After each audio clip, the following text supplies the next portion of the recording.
that, if everybody say it can't get done, I'm like, yes, it can. Why not?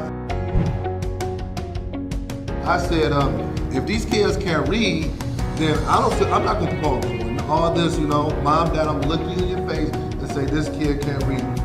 We let them down. School, parents, we let them down. But I'm not going to take them to the next grade knowing that they're not at grade level. It's funny because I'm always like, okay, how are schools successful? Well, schools are successful when they demand greatness. Greatness doesn't come.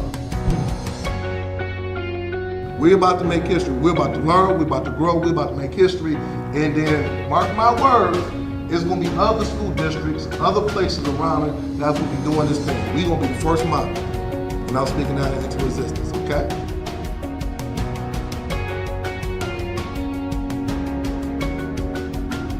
For booking, please visit shurt.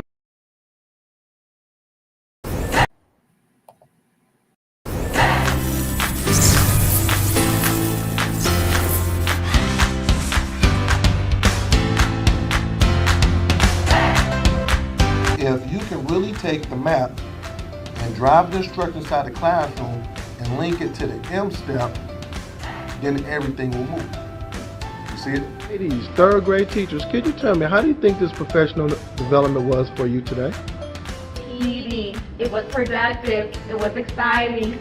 We will never leave Mr. Hurt's advising. Because the schools that I've worked with, the teachers I've worked with, their scores is go through the roof because what I do is I talk about practical stuff that's practical. Because I'm a former teacher and also I'm a principal, so I'm gonna be telling you guys things that I know will work in your classroom.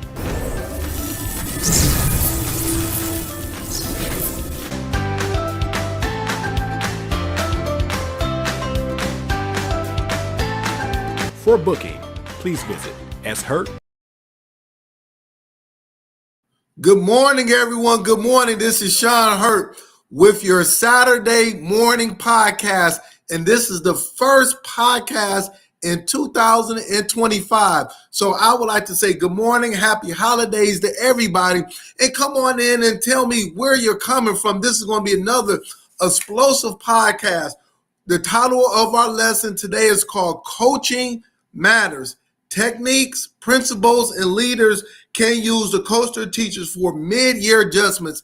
This is the most important time in the school year, the middle of the year. So let's talk about it. I have 7 techniques, 7 strategies to give to you. But let's take about a minute and a half to see where we're coming from. Hit that share button if you're on my Facebook, YouTube, LinkedIn, Twitter, wherever you're coming from. Let me know where you're coming from. And then also bring in a friend, share it, hit them algorithms, show me some love. Let's take this to the next level. So let me see who all is out there. Yes, I got all my people out there. my team, I have good morning, Mrs. Chunu. Good morning to you, Miss Melissa Chunu. Good morning to you, Mrs. Truesdale, Miss Truesdale from ATL. Good morning to you. Good morning to you, Miss Jasmine Harris from Cali. Listen, Cali is one place I have not been invited to work with a school. I have to get down to Cali. So if someone has some connections, some love, something like that, hey, inbox me. I need to get down to Cali. Cali and Vegas is where I really want to go to. And also Baltimore, those 3 places. But I really want Baltimore. Baltimore, Maryland, I want you guys so bad. I need to get down to Baltimore, Maryland. I want to work with those schools. I want to transform those schools. That's really, if you ask the question, Hurt, where would you, 2025, where would you want to work with about 5 or 6 schools that you can really transform and just do what you do?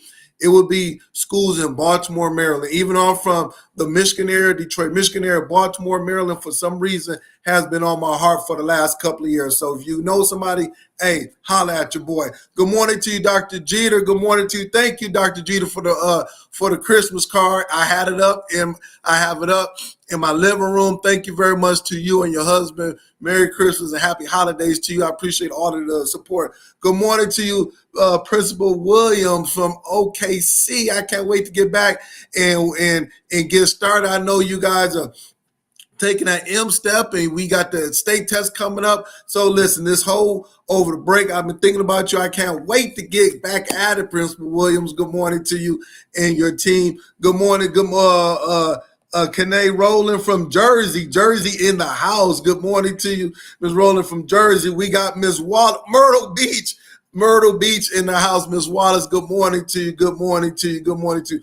Principal Fele, my mentor, my brother, his book is killing. If you have not ordered the book, hey, Principal Fele, go and put it on the chat so they can see where to order your book from. Bestseller, he's just killing the game. My mentor, much love to you, and my book should be coming soon, Principal Fele. My book is coming soon. Good morning to you, and tell the Queen I said hi as well. Tell the Queen I said hi as well. I got Miss Stacy Joy in the house. Good morning, Miss Joy. Good morning to you, Miss Joy. Good morning to you, Miss Joy. Where you from, Miss Joy? I always forget where you coming from, Miss Joy.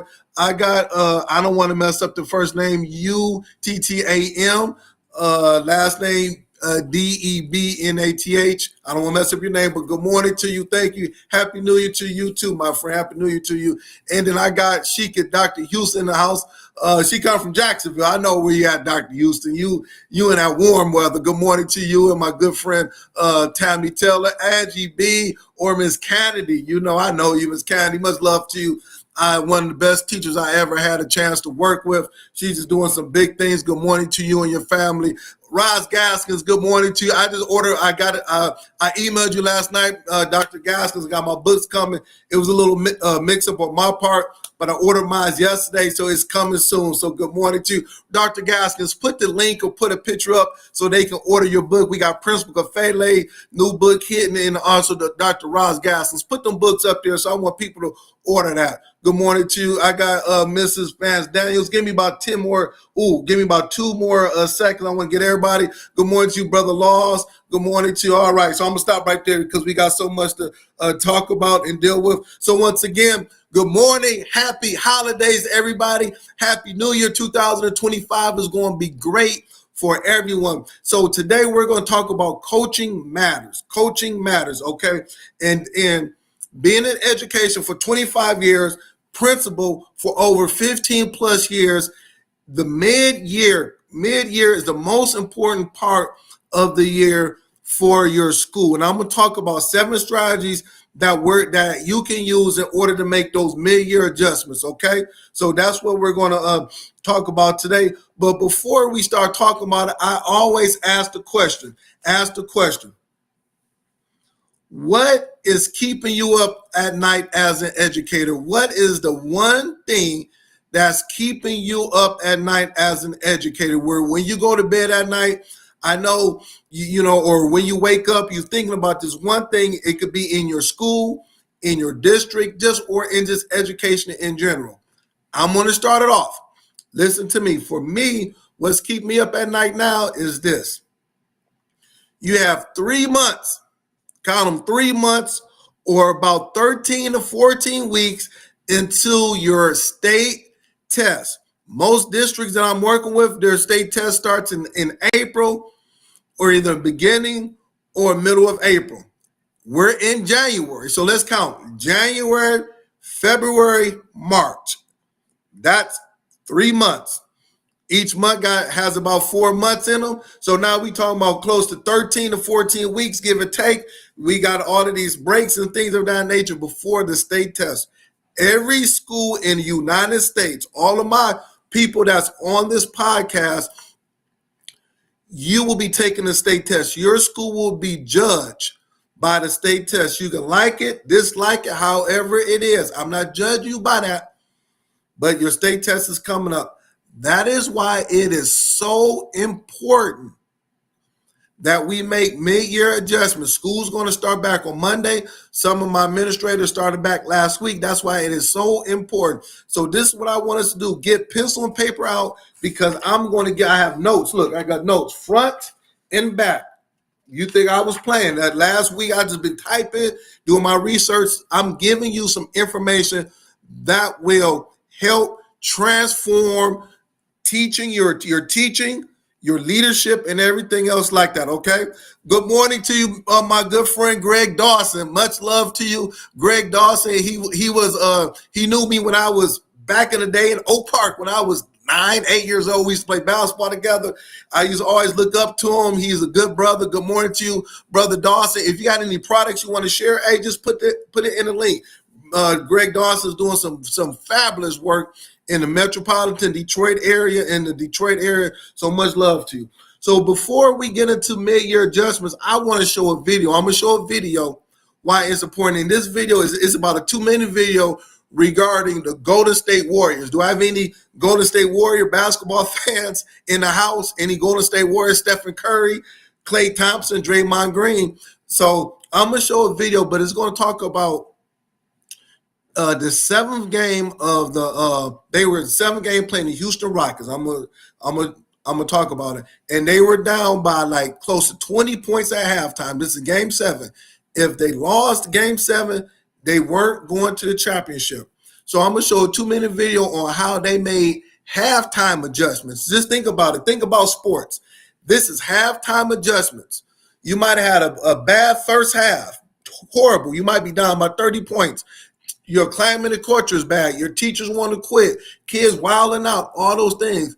But it's time to make adjustments. Don't throw in the towel. Don't look. This is the towel. Don't wave the white flag and throw in the towel. Don't do that.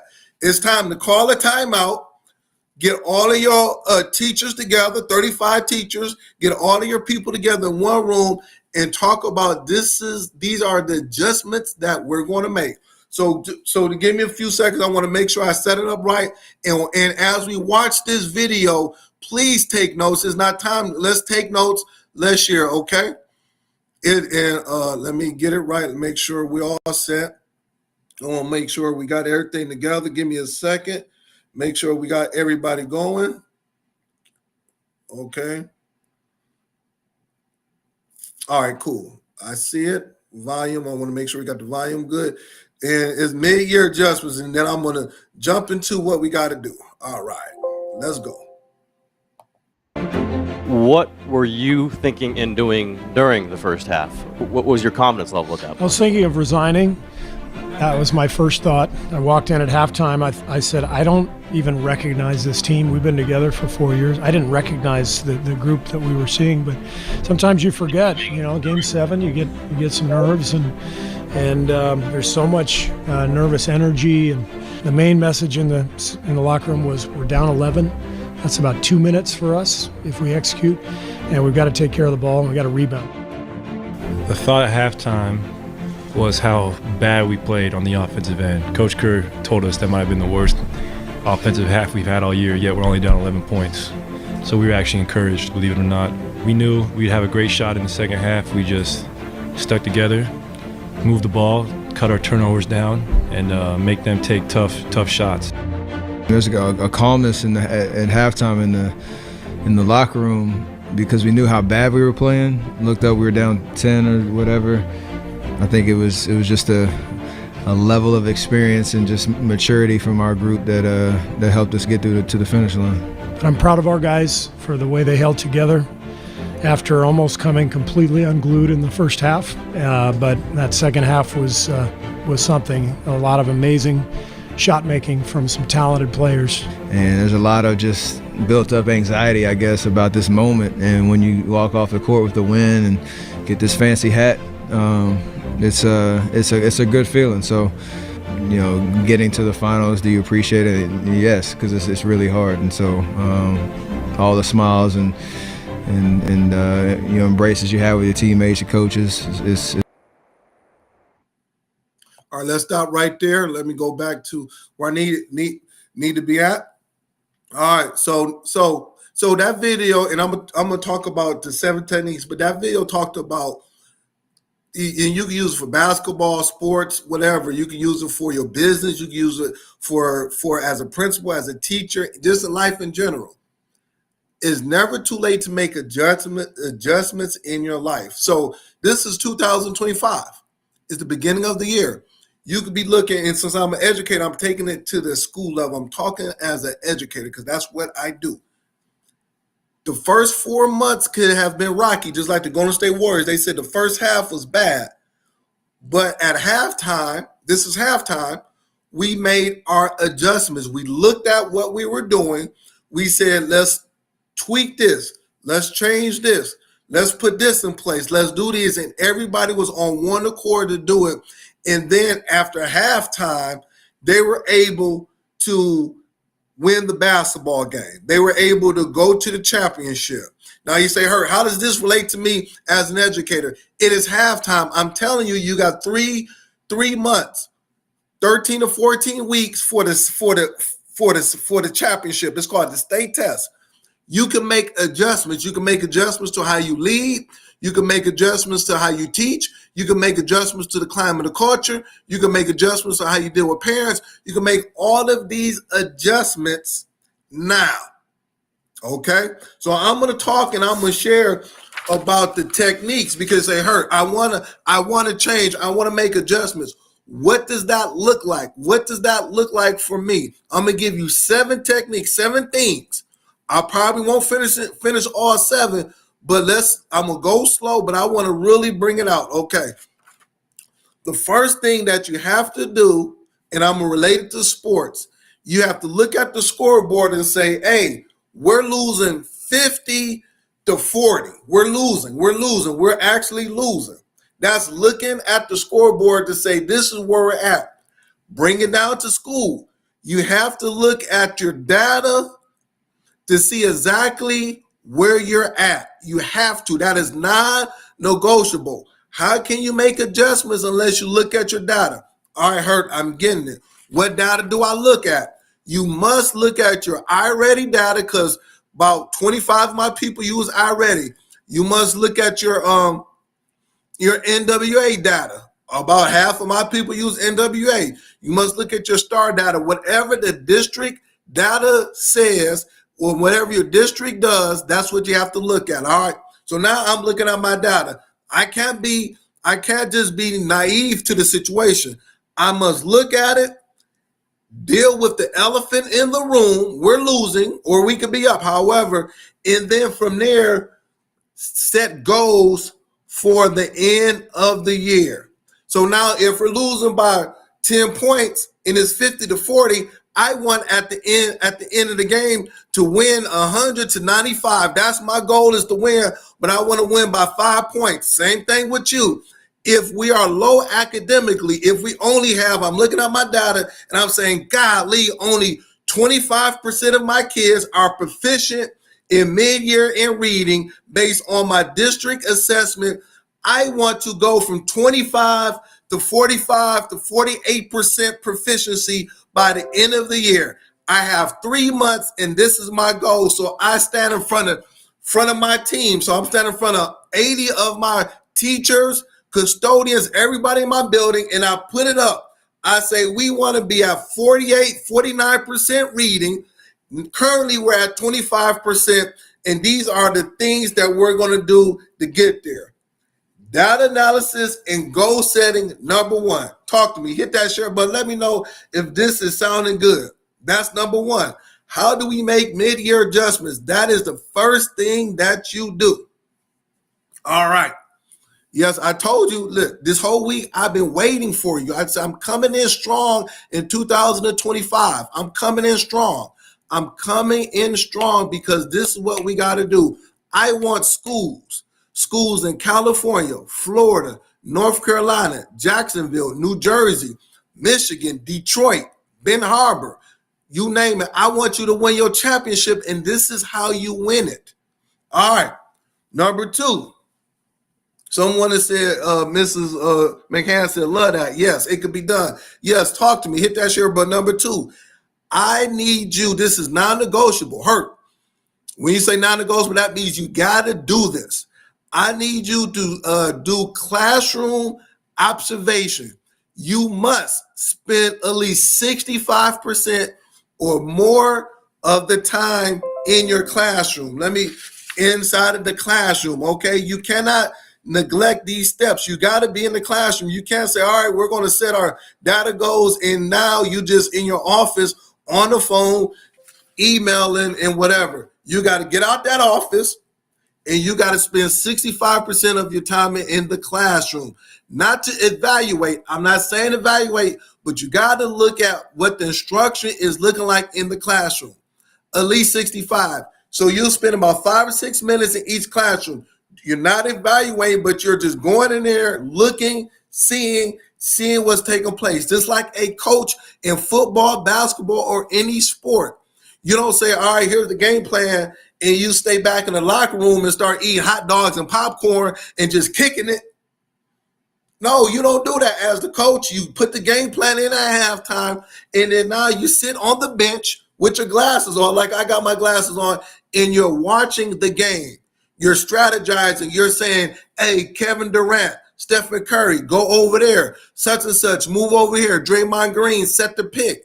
This is what coaches do. So now you're the principal. You're the principal. So now you're going to the classrooms. You're watching, and you're having conversations with the teachers.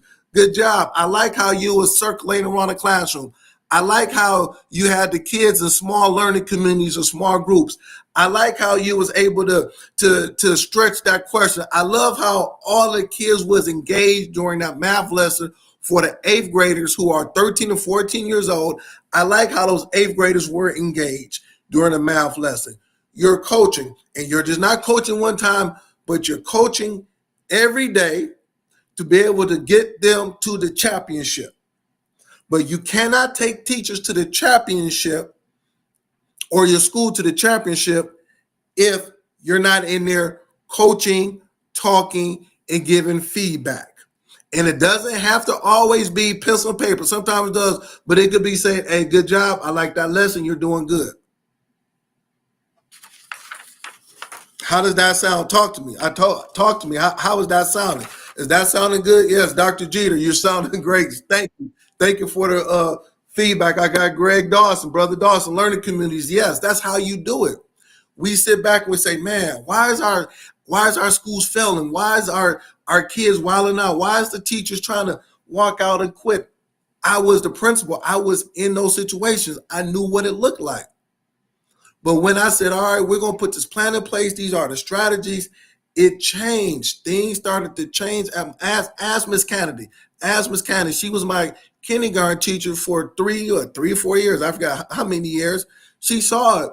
We would get back from this break, and we would take a whole day, and I'll be honest with you, it was a Saturday from 9 to 12 o'clock after we finished our mid-year test. Miss Kennedy could tell you, we would be in a room. It would be all of my teachers, everybody in the room. We would roll up our sleeves, look at our data, and we would come back, and I would say, this is the plan. This is the action plan that we're going to do, and we did it. It didn't make a difference if some teachers had high scores in the beginning, low score. It didn't make a difference, but this is what we did, and we accomplished some good things. Number 3. Yep, Miss Candy. Miss Candy's on here too. So if you say her, you lying. No, this is my teacher. And I wish I had all of my other teachers. It was the truth. That's why Miss Kennedy has some of the highest NWA scores. This is what you take. You know who take NWA in the nation for kindergarten. She had 1.4 years worth of growth. She had close to 80% of her kids meeting or exceeding math or reading goals. She had a waiting list for kids to come into her class, kindergarten class. She had all of the parents loving what she was doing, being able to sit down with parents and tell them, some strategies on how to improve reading and math and things of that nature.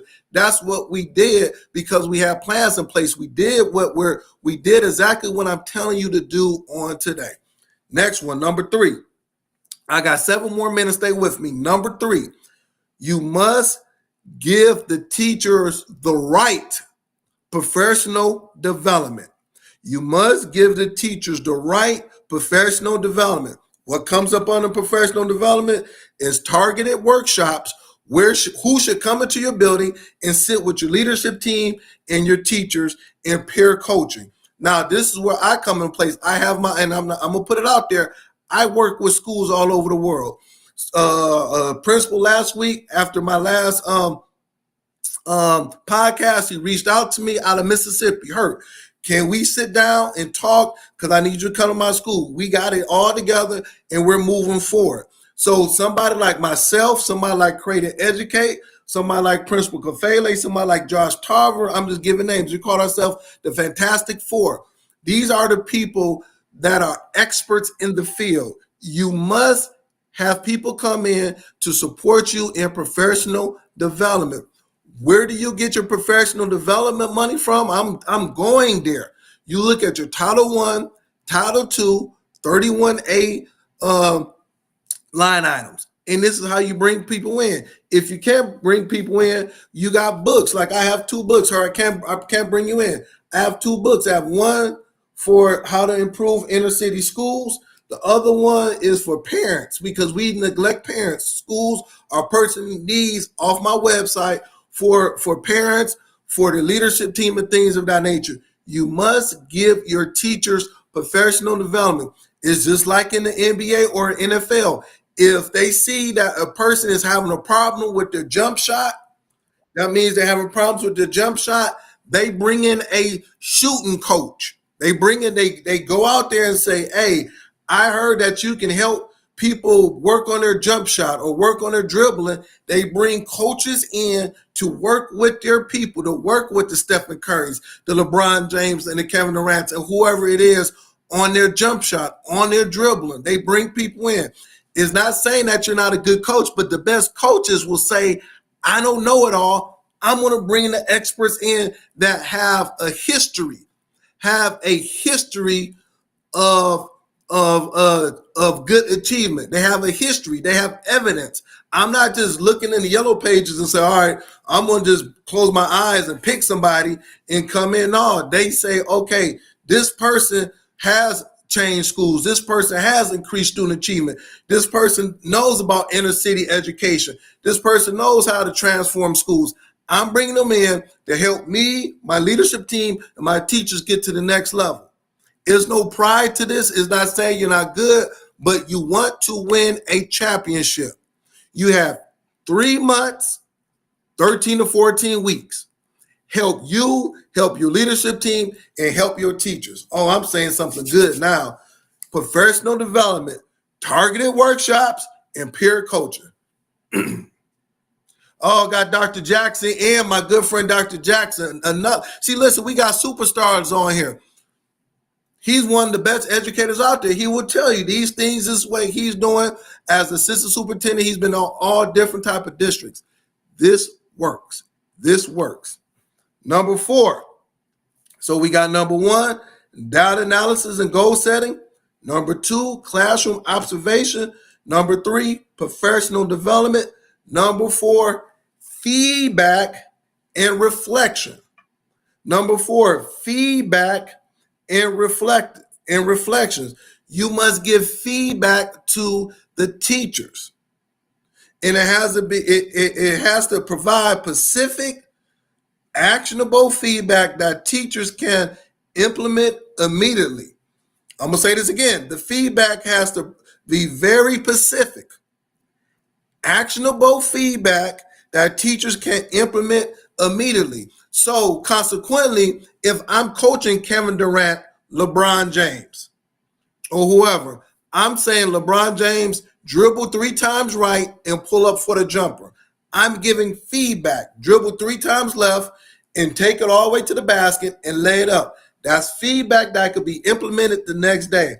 Teacher, I'm seeing that you're not circulating in the classroom. You might want to circulate more in the classroom, especially the boys in the back that's sleeping with their heads down, that's not being focused. Teacher, I see that you are lecturing too much. So for 50 minutes of the reading lesson, you're speaking for 45 minutes. Cut that down to about 15 minutes and let the kids work in small groups so they can talk among themselves regarding the lesson that you are presenting. Because the kids will talk anyway in the classroom. The 9th graders in your math class will talk anyway because that's what 9th graders do. So let them talk about the lesson.